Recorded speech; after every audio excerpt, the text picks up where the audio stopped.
And again, welcome to today's admissions panel. My name is Christy Mino, and we are going to go ahead and get started. I'd like to first recognize that NYU sits in central Lenape homelands, and it recognizes the long-standing significance of these lands for Lenape nations, both past and present. We're conscious here that New York City has the largest urban Native population in the United States, and we believe that the historical awareness of Indigenous exclusion and erasure is critically important, and we are committed to working to overcome those effects in our educational institutions. Again, I am joined today by 3 admissions professionals from across the university who are here to share and talk about the admissions process, give some insight and some tips. And so I'm going to ask them first to introduce themselves. Throughout today's session, if you have questions, please utilize the question and answer box that's at the bottom of the screen, and we'll be sure to get to your questions. We've got a team of people on hand who will help us answer those questions if we're not able to answer them live. And so with that, I'm going to turn it over to ask our panelists to introduce themselves and to share one thing about their programs or their school or NYU that they think is really unique. So share where you are joining us from and something that's unique about NYU. Darlene, you are first on my screen, so I'm going to have you join us introduce yourself first. Sure. Thank you, Christy. And hi, everyone. My name is Darlene Passarelli. I use she, her pronouns, and I work as the Director of Admissions and Recruitment at NYU Wagner. Our school offers a range of different graduate programs. So we have degrees in public administration, public policy, health policy and management, urban planning. We also do have a doctoral program as well as an online MHA degree.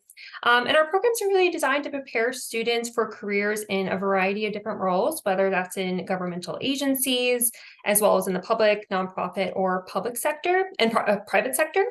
And I think one of the unique features of our program is that it's really flexible and students are able to really curate their education based on their varied interests.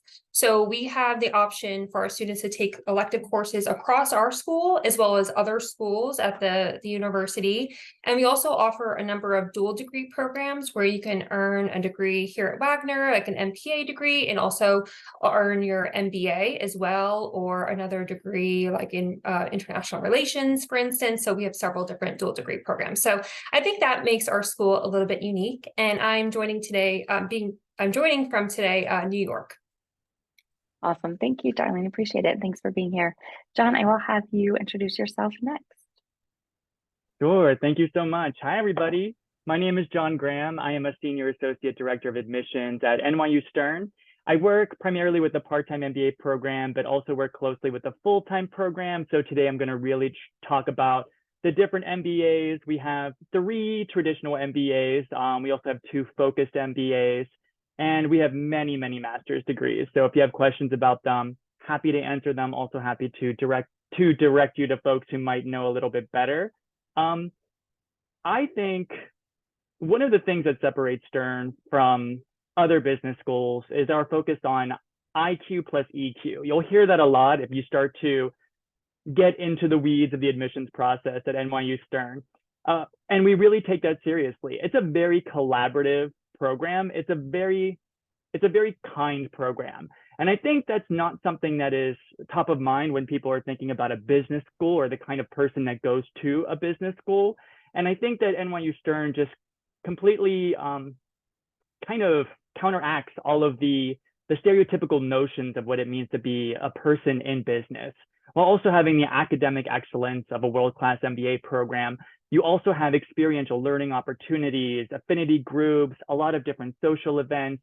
And so it's a very social program. And I think that that's something that's kind of unique for us. NYU is situated in New York City. It is an amazing location. It is very global, which I think is another thing that really makes students attracted to our program.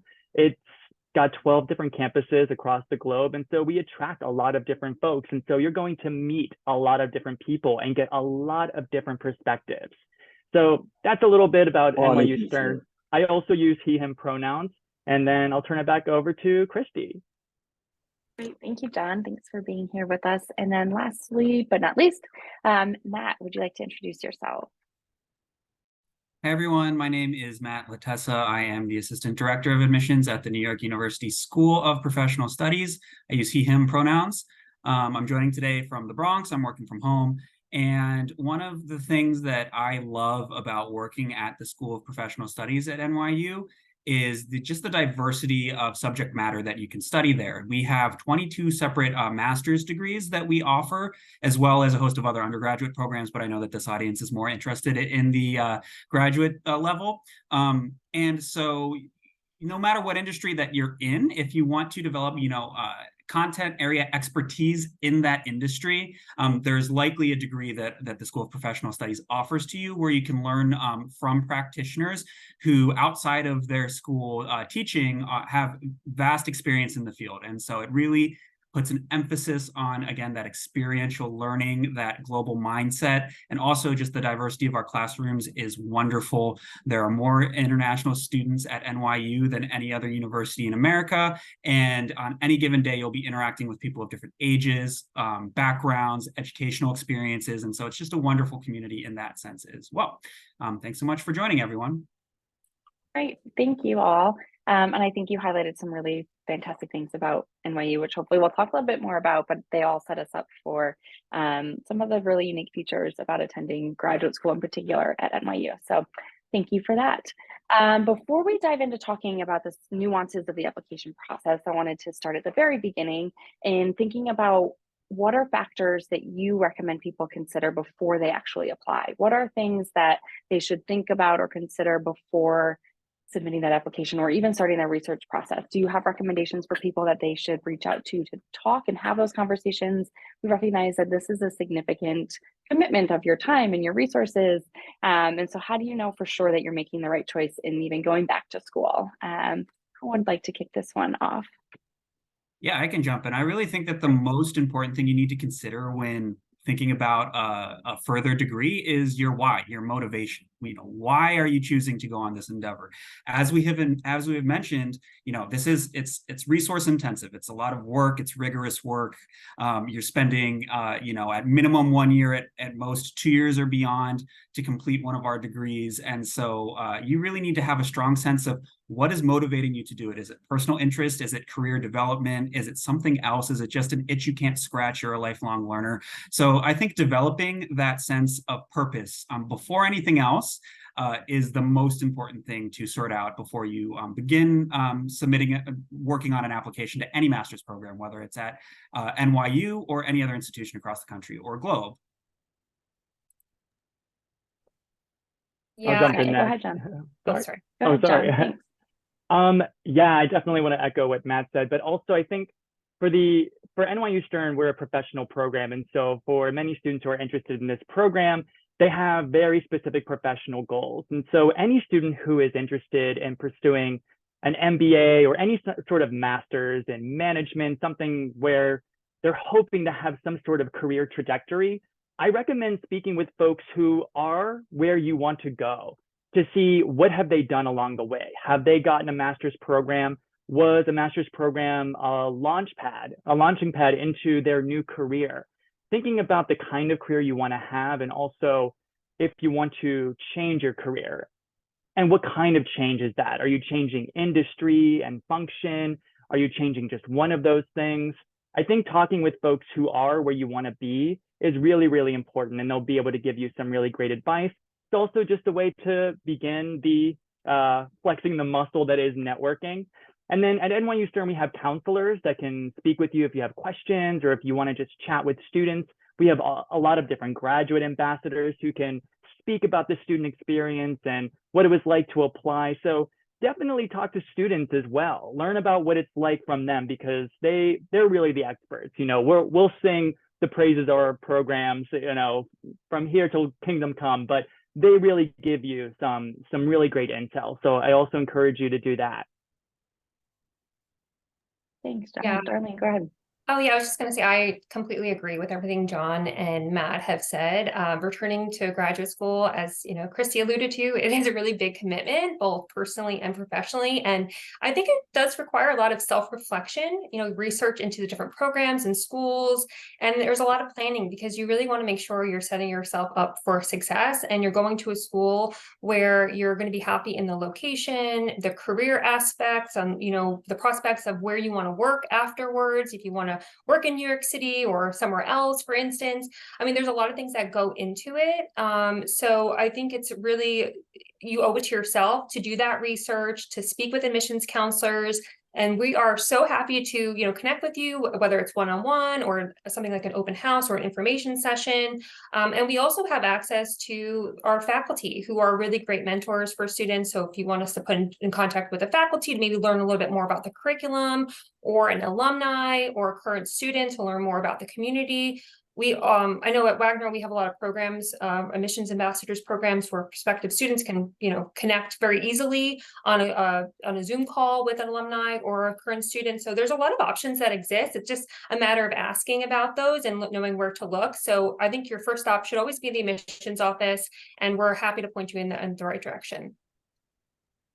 That's great. Thank you all. I think one of the things about when I first started working in admissions, I was surprised by how accessible admissions counselors are. I think it's not something you think about a lot when you're going through the application process. It feels to me, when I was applying to grad school, I was like, well, I don't think I need to reach out to them. I can figure this out on my own. But no, that's what we're here for. And I think to Matt's point about finding your why and your purpose, if you don't understand the nuances of the program, you're not going to have a full understanding of what you're getting yourself into. And then you're not also going to be able to sell yourself in your application the way you want to without fully understanding the program.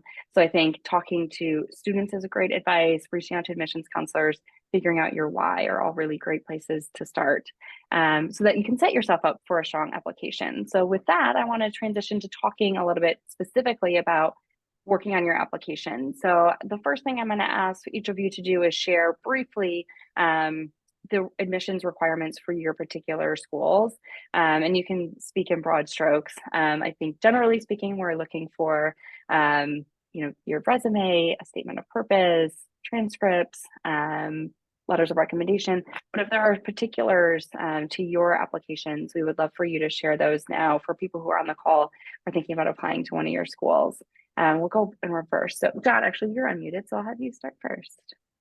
Okay, so the various MBA programs that we have different requirements, but in a nutshell, you will definitely need to submit a resume and you will need to provide a reference from a current supervisor. And so we really like seeing one from a current supervisor because it does speak to EQ. We call them EQ endorsements. And so we want to know what it's like working with you. What is it like having you as part of a team? What are your problem solving skills? So that's really important for us. And sometimes we've had students ask, can it be a past supervisor, somebody who knows me a little better? Absolutely, but we do prefer somebody from a professional context as opposed to, let's say, an academic context. We also have a variety of different essays. For both the full-time and part-time, you're going to be asked to really spell out what your professional goals are, because we want to make sure that we can help you achieve your goals. And then from there, we have another essay, and the part-time is person, place, and thing. The full-time is pick six. Overall, these are pictures with captions, and really it's explaining more about yourself. And so this is really your moment to be authentic, to just be natural, to not think about what does an MBA school want to hear from me, but really let us learn more about you. So I always say that because I think some students think, what's the strategy here? The strategy is to be yourself. We also need you to have an undergraduate bachelor's degree from a US institution or a non-US equivalent. And we will need TOEFL scores if you are an international student who studied at a school whose primary language of instruction is not English. And we also have standardized tests that we require. We accept the GMAT, GRE, executive assessment. The full-time also accepts the LSAT. And I also think the MCAT as well before our dual degree programs. But we also have a bunch of test waivers. So definitely look at the website to see if you might qualify for a test waiver. There's no need to apply using a test if you don't have to. So if you qualify, definitely utilize that. And that's in a nutshell what we're looking for the different MBA programs at Stern. Thanks, John. Darlene, do you want to go next? Yeah, sure. So NYU Wagner, we're the School of Public Service. So we are really looking for candidates who have that strong desire and passion to improve their communities. That could be in the form of, accessible healthcare or creating more environmentally friendly roadways, etc. So like we're really interested in learning about your unique passions and why you think this program is going to be a good fit for you. So I think that really comes in to play with the essays. They're really there to give us a sense of who you are as an applicant and what are your, short and long-term goals and why do you want to do this particular program. So for usually when I'm talking to prospective students, it's really, you want to answer the questions, why me, why Wagner, and why now? So we're really interested in hearing about your short and long-term plans. If you don't have any specific career, in mind, that's also okay. But how is this program going to help you get there? So we're interested in learning more about your past experiences, whether that's your lived experiences, your professional work experience, and how it's all kind of prepared you for this moment to now go back to school. And also feel free to mention any gaps, if you're currently working and you're noticing you're managing a new team and you're noticing some gaps in your leadership or management skills and you want to improve those, an MPA or, an MBA, those are great, or another program at SPS, those are these are programs that will really help build those skill sets. So we're interested in hearing about those experiences as well. So I would say definitely focus on the essays. And of course, with the academic record, we want students who are going to be academically prepared for graduate school. Graduate school is really all about what you put into it. The effort that you put into it is what you're going to get in return. So we're obviously wanting to make sure that you have the capabilities to be successful. But if you didn't do that well in undergrad, don't let that dissuade you from applying, because we're really looking at you as a whole picture. We're looking at not just your GPA, but how you perform throughout your time at school. Is there any positive trends in your performance? If your degree was really rigorous, we're looking at that, or the competitiveness of the school that you went to, maybe that had an impact. And I would also, just mention that the optional essay, a lot of schools allow an optional essay. So if there's something that you want the admissions teams to know when reviewing your application that you feel like maybe doesn't necessarily, you can't really put that anywhere else in the application, there's an optional essay that's meant for that. So you can tell us about any, extenuating circumstances that may have impacted your performance. But yeah, overall, I think, making sure that you put together a full picture and really utilize your resume to highlight those skills and experiences that you have that you think are going to be most applicable to the program. So for an example, at Wagner, we are looking for demonstration of, quantitative proficiency in some of the programs. So if you don't really have that in your transcripts, but you have that in your work experience, those are great opportunities for you to add that type of experiences in your resume and highlight it in a way so the admissions committee can be more familiar with those skills. But yeah, we don't require the GRE or GMAT at Wagner. The only program that does is our doctoral program, but for all our master's level programs, it's optional and pretty much all the same requirements that John mentioned. For international students, we do require a TOEFL or IELTS score, as well as an international credential evaluation if you studied outside of the United States. But everything else, is pretty standard with the resume and letters of recommendation, etc. Thanks, Darlene. I'll circle back to a few things that you shared in a moment, but first, Matt, could you share a little bit about the process at SPS? Yeah, certainly. So I just want to echo what everyone has said so far. And just mention one thing that's unique about the application requirements at the School of Professional Studies. And it's this tool that's called the Kira Talent Assessment, which is basically an opportunity for you to answer questions into a camera. We don't have enough staff to interview every applicant, unfortunately, but we'd like to. And so this is a way for us to kind of see you in real time answer questions answer questions that we believe are relevant to the program you're applying to. If you're applying for spring 2024, some programs are applicable for this requirement. If you apply for the fall, fall 2024, it will be every single program. So I know that's a little bit nuanced, and please get in touch with me if you have questions about it. But just more broad strokes, we often get questions about what makes an application stand out or what are your requirements, and people are asking for stats.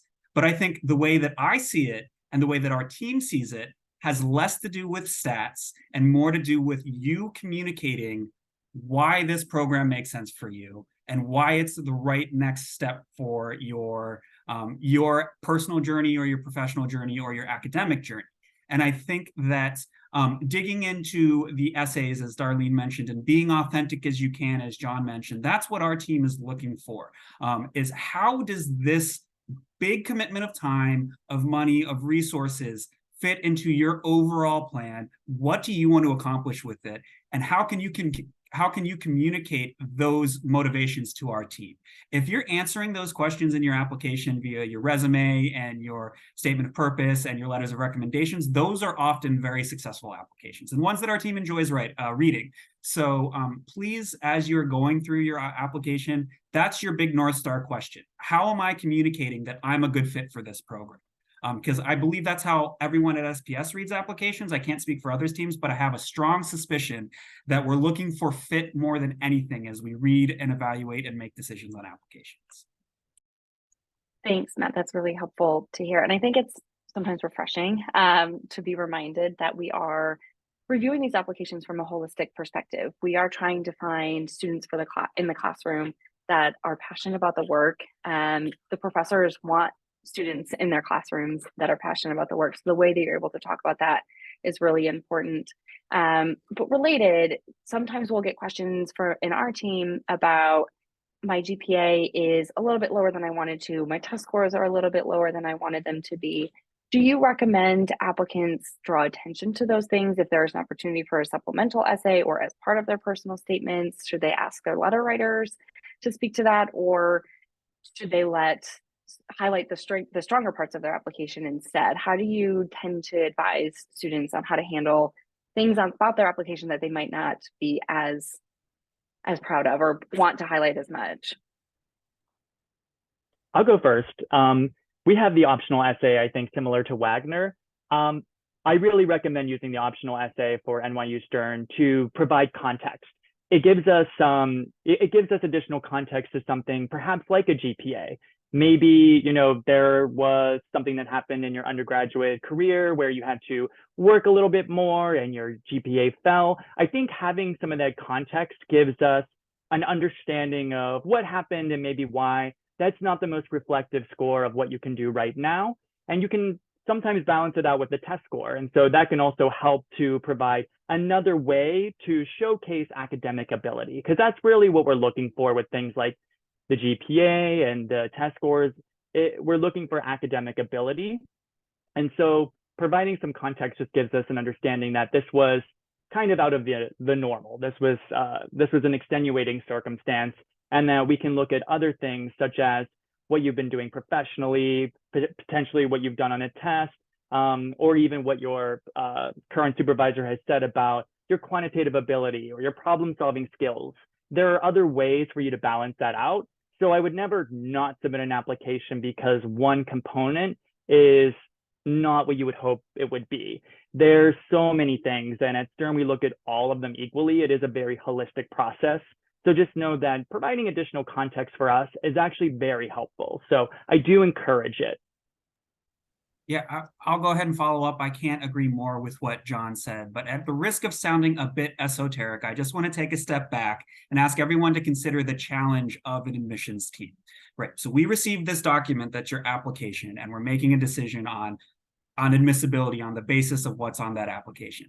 But it's not the application who shows up in the fall to go to class. It's a person, it's you. And so the more accurately you can reflect who you are on your application, the better informed we'll be about making decisions about your fit for our programs and our schools.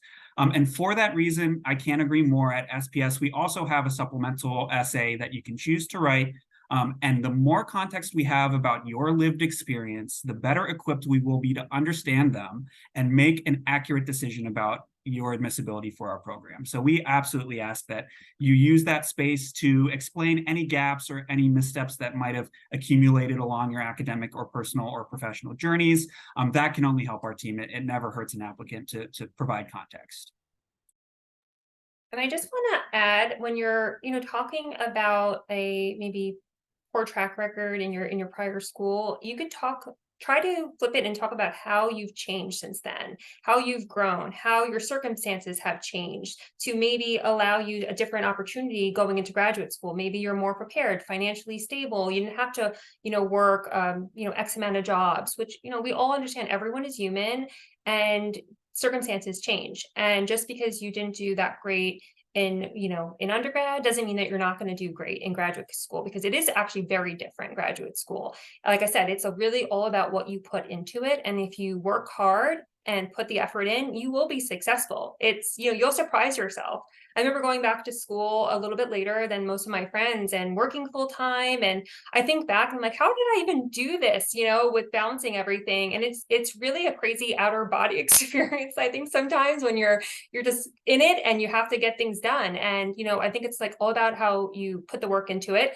And, mention that in your essays, like why you're ready now and how you prepared yourself to be successful. And we understand that, like I said, things can change, and, who you were as a student maybe 10 years ago is not going to be who you are today. So I don't want anyone to feel discouraged from applying because they feel like their GPA might not be stellar. There's a lot of other opportunities for you to shine in your application, whether that's in your resume, your references, as John mentioned, and Matt, your references are really tremendous. So choose people who can really speak on your work ethic, your character, your ability to be successful, and some of those strengths that you have that will carry over well into graduate school. So those are some just additional tips for you guys.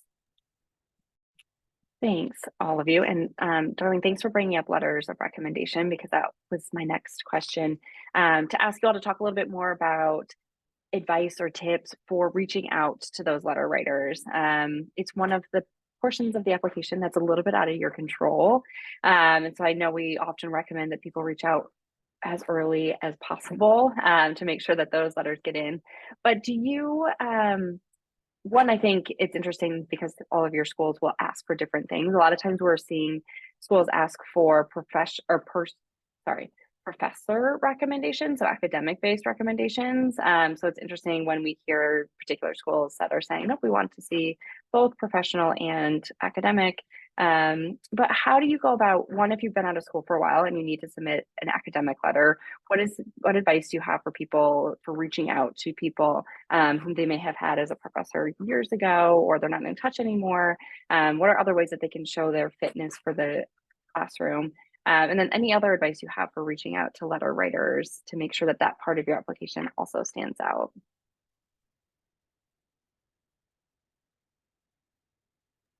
I mean, I think Darlene said it.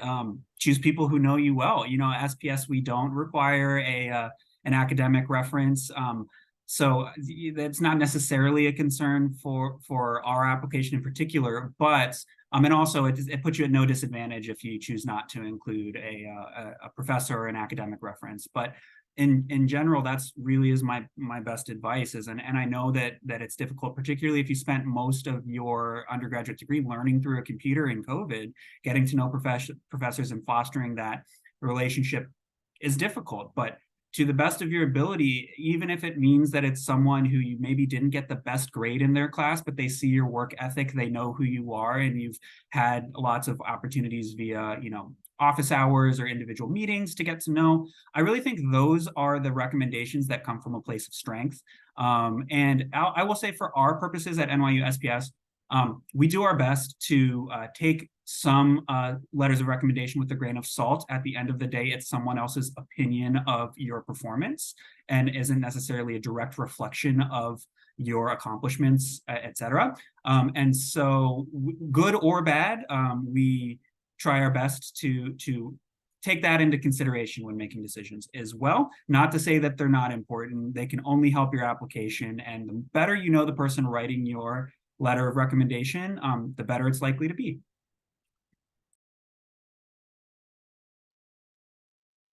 Great, thanks. I was just Go going ahead, to Darlene. mention, sorry, John.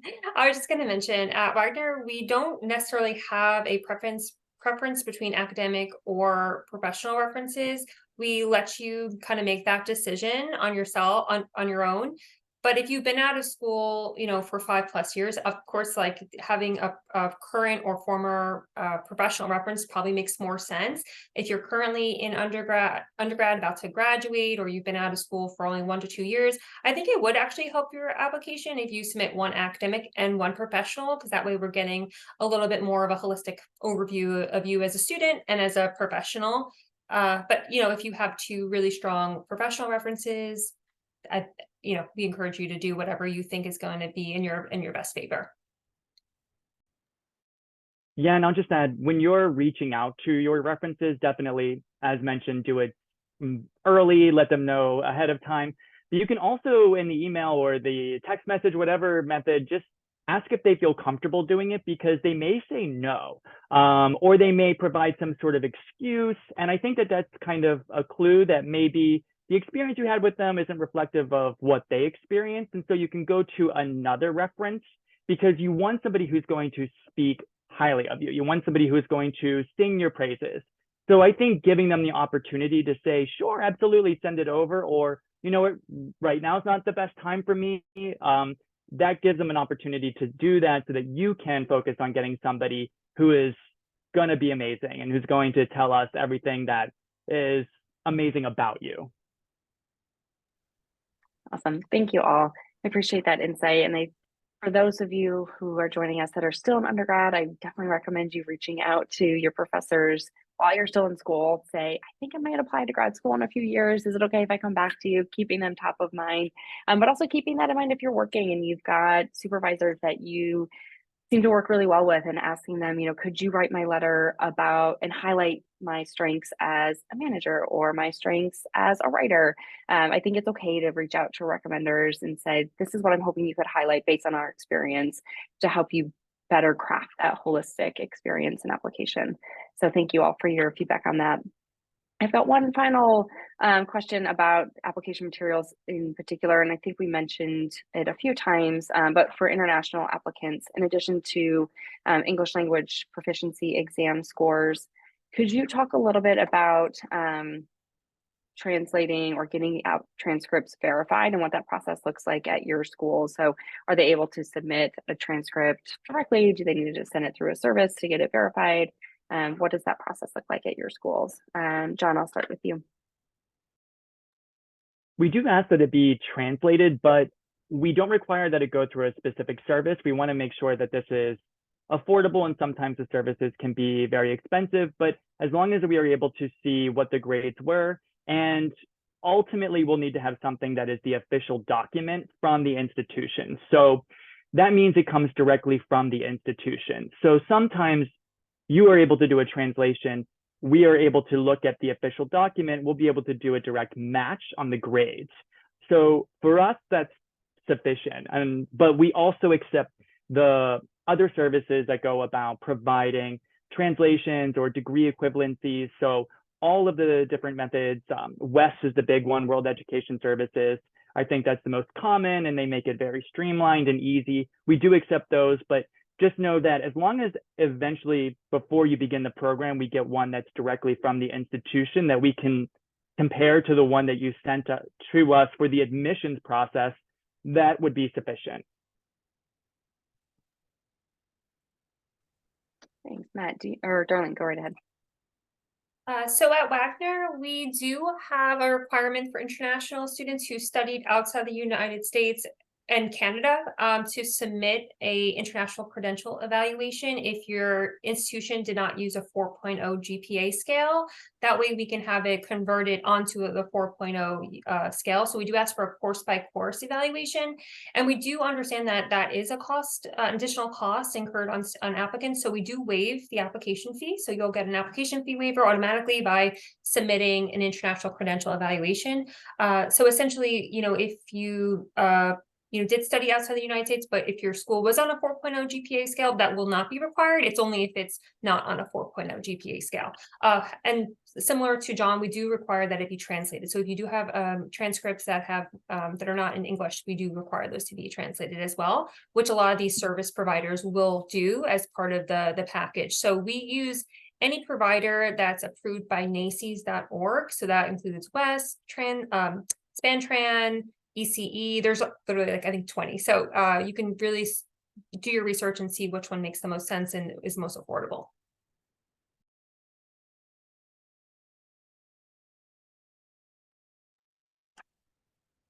For the School of Professional Studies, we do require an international transcript evaluation for anyone who completed more than half of their undergraduate degree at an institution that does not have US accreditation. So that does include Canada.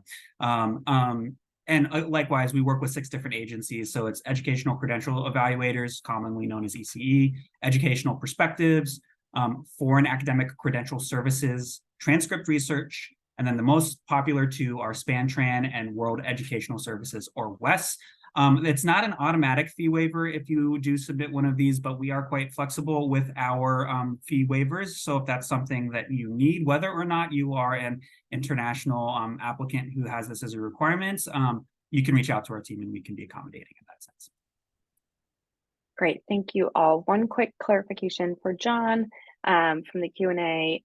Unofficial, and I think this applies to everybody, but unofficial transcripts for the application process are sufficient. And then if you are admitted, then you'll be asked to submit an official transcript. Is that correct? That is correct, yeah. So Great. during the admissions process, you can submit it. And the big distinction is you submitting it makes it unofficial. Even if you opened an envelope and it was super official, it has to come directly from the institution. And that is what makes it official. Great. Thank you for clarifying. And to wrap up this particular portion about applications and the requirements, a reminder that if it hasn't become clear to you already, that NYU is a large place, and each school that houses graduate and professional programs has different requirements. So we encourage you to spend some time on school websites, but also to reach out to the admissions team if you have particular questions about your application. I know that there were a few questions about deadlines, and so a lot of that information is available on school programs, websites, but maybe quickly you could all talk a little bit about your deadline process, and if you have a firm deadline or if it's rolling admissions. I know a lot of times the questions we get are, well, can I apply after the deadline, or what does it mean if it's rolling admission? So if you wanted to just weigh in generally, you don't need to go through all your programs and the particular dates and deadlines for each, but just sharing how to go about finding that information and generally what deadlines look like on your end. Darlene, do you want to start with this one? Or are you pulling it up?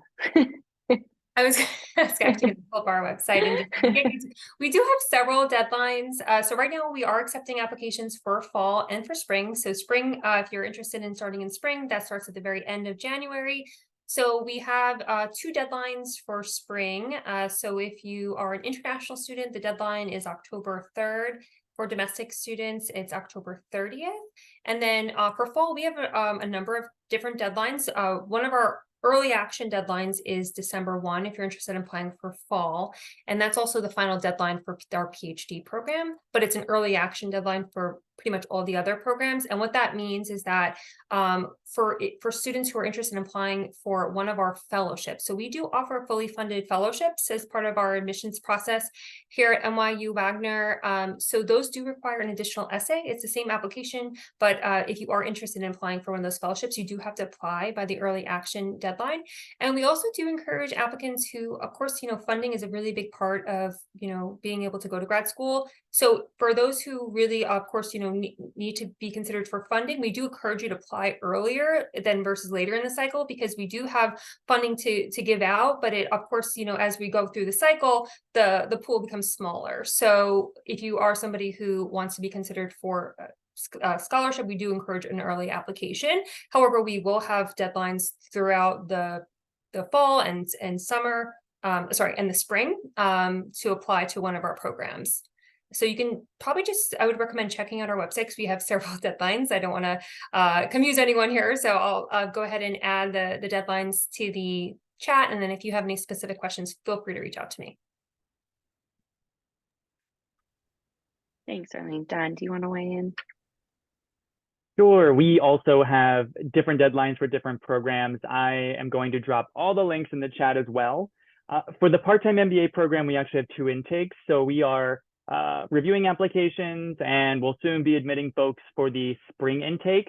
And then we're also admitting folks for the full-time MBA program as well as executive MBA. I think folks wonder if there's, do you have a better chance of being admitted at an earlier deadline? Is applying later going to be a disadvantage? I always recommend to submit the application whenever it is at its most competitive. So when you feel it is ready to be submitted and you are proud of what you are submitting. If that is now, sooner rather than later, then there is no need to wait, because we do have rolling notification. Sometimes scholarships can be impacted by the timing of the application. So I don't think that you should wait if it is ready. However, rushing and sacrificing quality to ensure that you are making that first deadline is also not the way to go. So I would submit it as soon as it's ready. And you don't need to submit it at the deadline or, we basically, it's like, as long as it's before the final deadline, it is an application that has been submitted on time. Thanks, Matt. Do you have anything to add to that? Yeah, I'm going to go ahead and just drop our deadlines in here because Great. it does also, so this link that I just dropped in is SPS deadlines, because it definitely depends on the program. But I will say that there's a distinction between priority and final deadline. And my best advice, although I definitely agree with everything John said, you don't want to rush an application to ensure you're meeting a particular deadline. But for folks who need a new visa to come study in the United States, I would definitely ask you to target those priority deadlines, because it gives you enough time to get an answer from our team and get all your ducks in a row when it comes to the necessary travel documents to travel and study in America. If you hit that final deadline, we can't guarantee that you'll have enough time to get your visa in order before the start of the term. So that has been sort of a pain point for students in the past. So if you do require a new visa to study in America, I would highly encourage you to target those priority deadlines as your target application date at the latest. But again, please don't sacrifice quality for the notion of applying earlier. We only have one program really that we cap class sizes, and so we are making decisions about admissibility on the basis of whether or not we think you'd be successful in the program. In that sense, it's not, particularly cutthroat for a lot of our master's programs at SPS in the admissions process. So definitely make sure you're putting in a quality application, but rest assured that that those priority deadlines for folks with new visas is what you want to circle. Great. Thank you all. That's super helpful.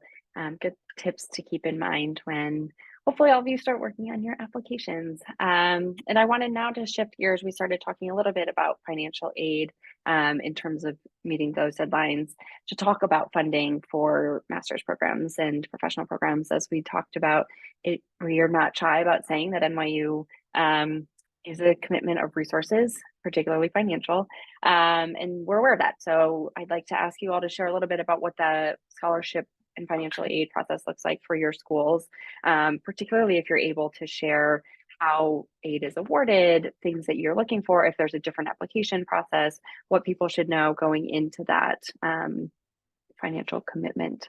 And Darlene, there was a question in the chat, particularly about Wagner Scholarship. So if you wouldn't mind kicking us off and talking about the scholarship process at Wagner, I think that'd be great.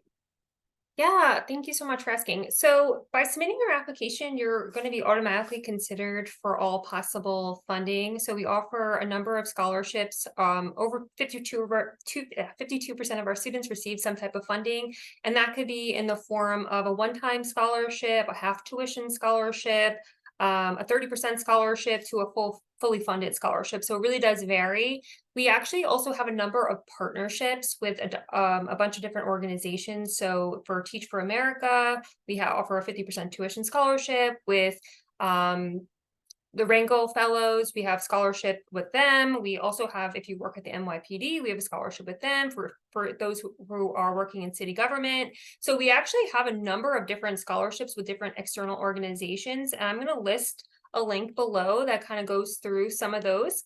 In addition, we also offer opportunities for students to talk about your interest in working as a graduate assistant, because through the admissions process, we can appoint graduate assistantships. We don't do research assistantships through the application process. That's if you're a continuing student. That's another opportunity that you can take advantage of. But we do also have GA positions that we consider applicants for.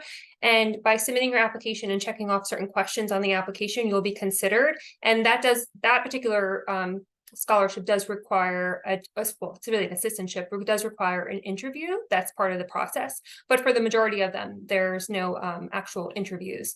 The only other opportunity that you can apply for as well are fellowships. So I mentioned a little bit earlier, the fellowships do require an additional essay, and there is an interview process as part of the fellowship selection. But if you're being considered for any other scholarships, by just submitting your application, you're automatically considered. John, you want to chime in next? Sure, absolutely. So scholarships at Stern, it really is assessed at the time that you submit your application. So again, these will be automatically assessed, but we do have some named scholarships and things where the person who provided the money have specific criteria. So I'll definitely drop in the chat the different scholarships that we have, so you can take a look at those to see if something like that might apply to you. But I do also want to mention that we have the graduate assistantship and teaching assistantships available as well. And so at Stern, you can earn up to $700 to $800 per semester, depending on the number of hours that you put towards this opportunity. And this is paid in tuition remission, so it goes directly onto your bill. And so I always encourage students who are looking into our MBA programs and thinking about, how can I finance this? After 9 credits for part-time students, you can apply. And then I think after your first semester for full-time MBA students, you can apply. So I think that's just a great way to earn some extra money to really help offset the cost of your education. But Stern also has its own financial aid office. So we can walk through the different loan processes, either federal loans or private loans. And then there's always is this worth it? What's the value proposition of doing a program like an MBA at Stern? We do have employment reports and return on investment statistics. So I'll drop those as well into the chat, because it is important to think about, long-term, what is the impact of this education going to be? So we wanted to make sure that what salaries are post-graduation, what students are self-reporting in different surveys when it comes to the income increase from start to completion of the program. So I'll also drop that in as well. And I would also look into employer opportunities. So sometimes, whether you're a part-time student or a full-time student, your employer will have some opportunities for sponsorship or reimbursement. So looking into those opportunities is just another excellent way for you to see if there's any funding available that doesn't need to be paid back post-graduation. So I'll drop a lot of the information I talked about in the chat right now. Great, thanks, John. Matt, anything else to add? Yeah, I'll just say that we have most of our financial aid is at the department level, and so depending on the degree that you're applying for, but we do have several school-wide scholarships that you can apply for. They are separate processes from the admissions process, so you will be submitting further applications for these awards. And as we can all agree, as folks who are champions of NYU, that there is, not much of a better investment than a degree at NYU. The connections, the location, the industries that are here in New York City, it can be very niche and specific to your interests. And so likewise, we can provide data on our career outcomes at SPS in particular. If you're interested, please get in touch with us. But NYU is the best. We all work here for a reason, and we really think it's a good return on investment. So please don't hesitate to be in touch if you have questions about specifics regarding financing or scholarship opportunities. But I'm going to drop in chat our link to our scholarships. Great, thank you all for providing that information. I think it's valuable to know where to look and how to start that process. And again, for your openness in answering additional questions that may come through. Before I ask for our final words of advice, I want to ask all of our panelists to weigh in on any last pieces of advice or wisdom, any definite do's or do nots that prospective students might benefit from as they start the application process. I'm going to ask you all to share that. So while you think on your final tidbits, just a thank you again to everyone for participating. Again, you will get a follow-up email from us with a recording and an opportunity to provide some feedback. And also you can respond to that email. It comes directly to our office, and we are happy to connect you with anyone here on the panel if you have additional follow-up questions from today's session. And a big thank you to our team for helping to answer some of the questions in the back end, and then to our panelists for joining us. So with that, I will turn it over. Matt, I'm going to start with you, and I'll go Matt to John to Darlene, just the way you are on my screen, with final pieces of advice for the admissions process. Number one, really small piece of advice, and then a sort of bigger, philosophical piece of advice. Number one is make sure that the school that you shout out on your statement of purpose is the right school. There's nothing that gets under our skin more as NYU folks than seeing someone who's submitting an application to Columbia. So please make sure you double, triple, quadruple check your statement of purpose and make sure it says the right school on it. And then the more sort of big picture thing is just communicate your purpose. That's what the application is for, is to communicate your why. It's your vessel for telling us why our degree programs are the right next step for you. And those are the applications I love reading. Those are the applications my team loves reading. So please just keep that in mind as you are going about this big, scary, wonderful graduate school search. Thanks, Matt. John, I'll turn it over to you. I recommend having somebody you trust read your essays, because it's always good to have another set of eyes looking at what you are submitting. They will probably catch something like, this is the wrong school, make sure you're sending it to NYU and not Columbia. But they will also say, I don't really understand what you want to do based on what you are writing. And you'll have somebody be able to give you just some feedback, somebody who is completely objective, who is going to be looking at it with a clean slate. I think that's really important. It's always good to get a second set of eyes so that you can see, am I conveying things in a way that is intelligible? Does this make sense to somebody when they're reading it? Because I know when I was writing my personal statement for my grad program, I was so in the weeds and I had so much I wanted to say. I needed someone to just be like, edit it. No more. We don't need this. Like, it just helps to kind of streamline things and make it flow. Another thing I would recommend is, if there are opportunities to change your career, change your life, change your situation. I think when you're talking about reasons why you want to change, perhaps it's a company you're working at right now and it's not the best and you'd like to get out of there, I would always focus your essays on the positive. What do you want to do with this program? What do you hope to achieve with this program? And where do you hope it propels you or takes you in the positive?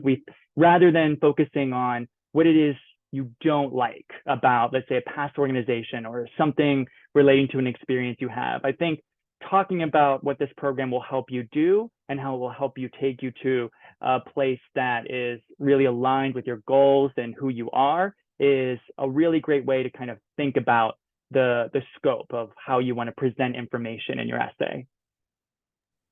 Thanks, John. I like that. Thinking positive. Great. Darlene. Well, Matt and John both took what I was going to say. Having somebody proofread your essays, making sure you're answering the prompts. I think that's actually one of the biggest things, is that the prompts are there for a reason. And a lot of times, people have so much to say that they kind of overlook the prompts, and the prompts are really important. That's really what the information we're trying to get out of you. So making sure that you're answering the prompts.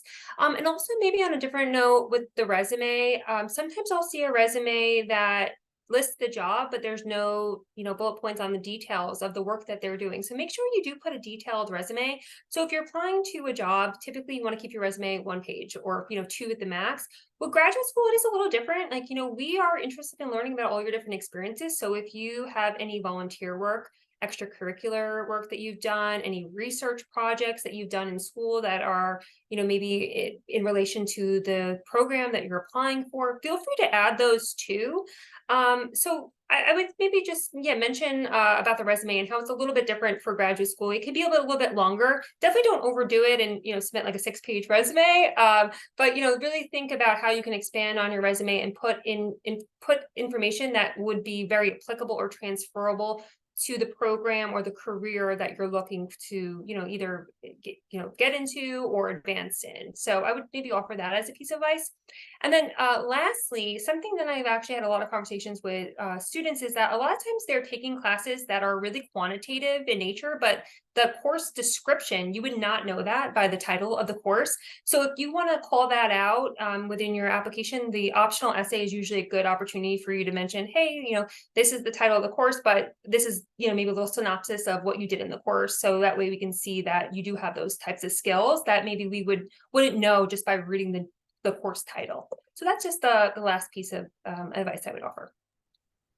Thank you all so much. Those are all really useful pieces of advice, and kind of it makes me feel inspired to want to apply. Not that I'm ready to go back to school anytime soon, but I feel motivated and inspired by your advice and your insights. So thank you all again for participating. Thanks to our participants for joining us, and I hope you all have a good rest of your day or evening, depending on where you are. Thanks all. Take care.